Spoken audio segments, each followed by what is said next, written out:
Hi friends, welcome to Salem Padma சமையல். இன்றைக்கி நம்ம என்ன பார்க்க போகிறோம்னா, விநாயகருக்கு ரொம்ப பிடிச்ச பிடி கொழுக்கட்டை. அது பார்த்திங்கன்னா ரொம்ப கொஞ்சம் இன்க்ரீடியன்ஸ்லேயே பார்த்திங்கன்னா நல்லா டேஸ்ட்டான நம்ம இந்த கொழுக்கட்டை செய்யலாம். வாங்க போய் பார்க்கலாம்.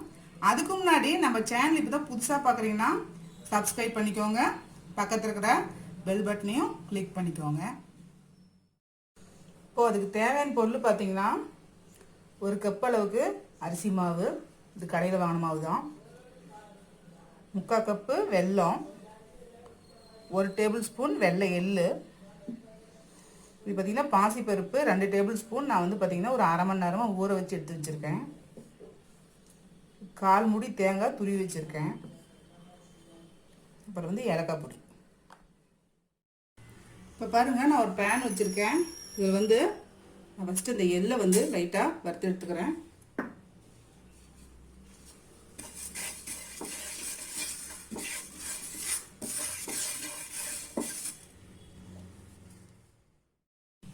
இப்போ இந்த எள்ளு வறுபட்டுருச்சு, இது நான் தனியாக எடுத்து வச்சுக்கிறேன்.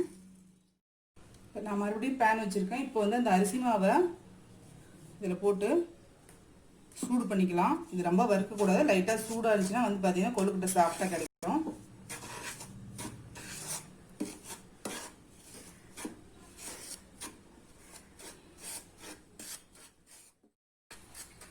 இப்போ பார்த்திங்கன்னா மாவு சூடேறிச்சு. இப்போ நான் வந்து இது தனியாக எடுத்து வச்சுக்கலாம்.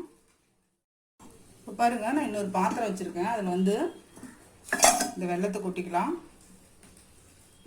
3/4 கப்பு வெல்லத்துக்கு 1.5 கப் அளவுக்கு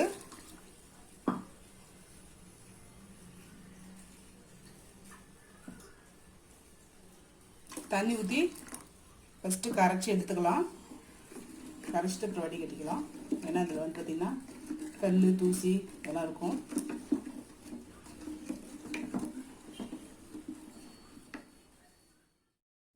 இப்போ பாருங்கள், வெல்லம் வந்து கரைஞ்சிருச்சு. இப்போ வந்து நான் வடிகட்டிக்கிறேன்.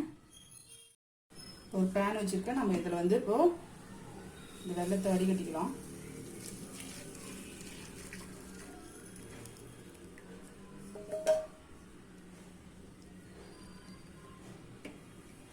கொதிக்கட்டும்.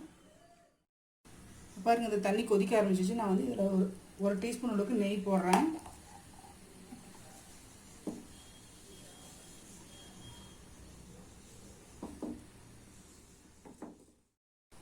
இதில் வந்து நம்ம அரிசி மாவை ஃப்ளேம் வந்து குறைச்சிட்டு கொஞ்சம் கொஞ்சமாக அப்படி போட்டு மிக்ஸ் பண்ணிக்கலாம்.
நான் கொஞ்சமாக ஏலக்காய் பொடி போட்டுக்கிறேன்.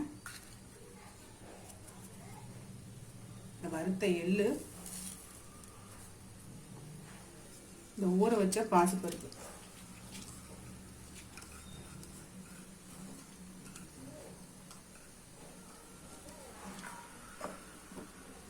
தேங்காய் துருவல்,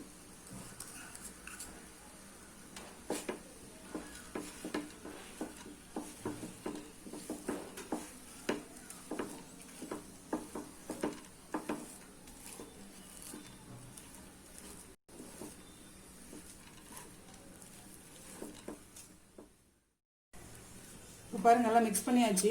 இது வந்து அப்படியே ஒரு 5 நிமிஷம் ஆறட்டும். இப்போ பாருங்கள் 5 நிமிஷம் ஆயிடுச்சு, ஓரளவுக்கு ஆறிடுச்சு. இப்போ நான் வந்து கையில் நெய் தொட்டுக்கிட்டு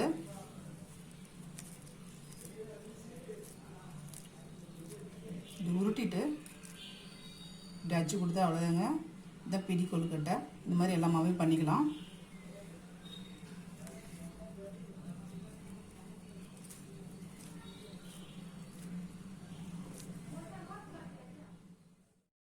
இப்போ பாருங்கள், நான் இட்லி பாத்திரத்தில் வச்சுட்டேன்.